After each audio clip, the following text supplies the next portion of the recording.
I've seen over 1,000 movies, hundreds of them science fiction films.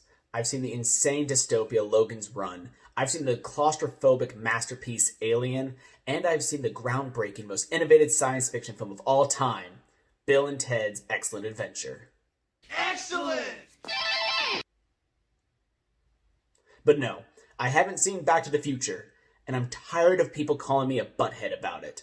I'm actually a little nervous about reviewing a movie this iconic. I mean, it is beloved by all of my friends, and it ranks #1 on Rotten Tomatoes' most essential films of the 80s. That's above The Shining, The Breakfast Club, and Howard the Duck. I know, I'm as shocked as you are.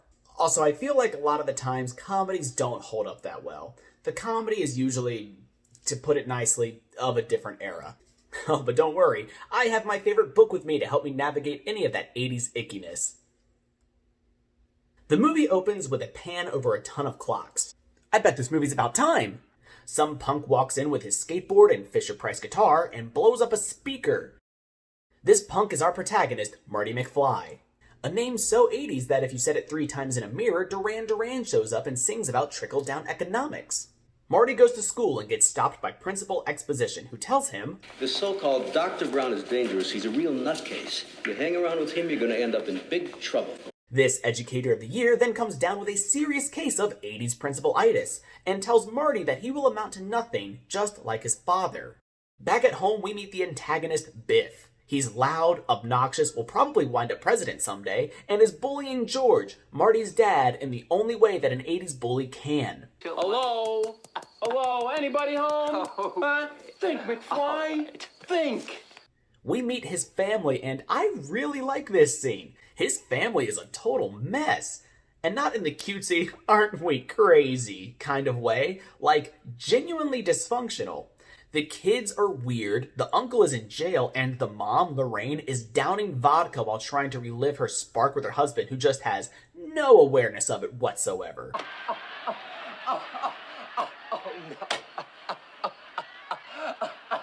But enough exposition. Time for the real stuff.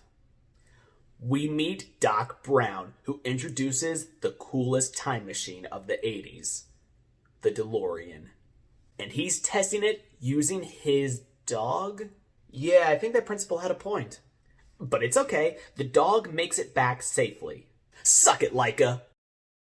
Their celebration is cut short as Doc Brown panics. Oh my God. They found me. I don't know how, but they found me. Run for it, Marty! Who? Who do you think? Peter?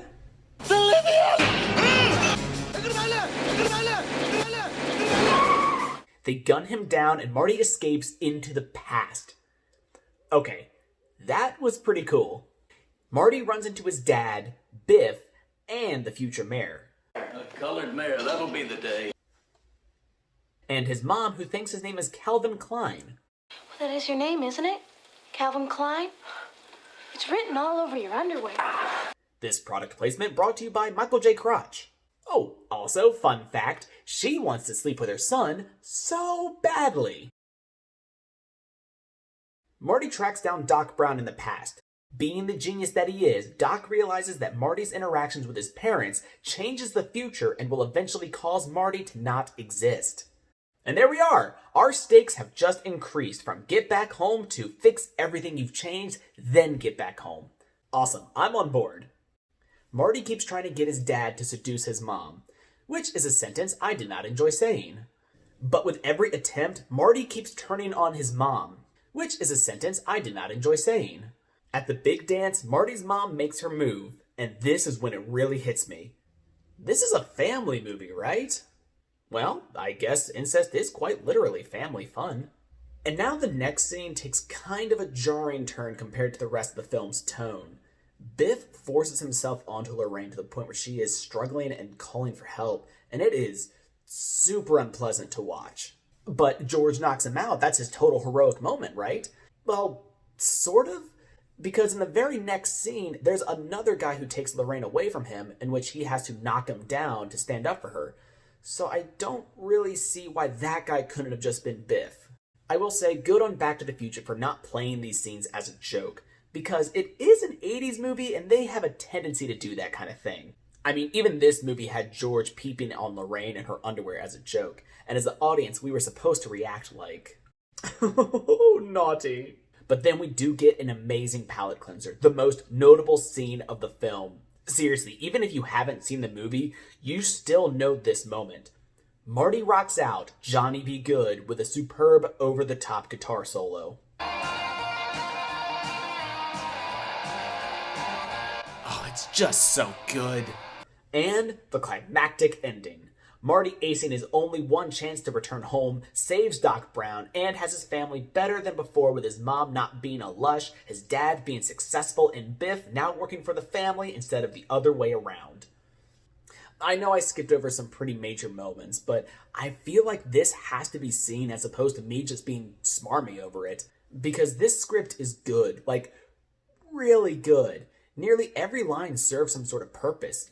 Everything seems to be touched on or brought back by the end of the movie, no matter how small it was. Uncle is in jail? We get a joke about it later. Quick moment of Marty seeing a truck he likes? He gets that later too. Parents talk about how they met, where George was hit by a car driven by his future father-in-law.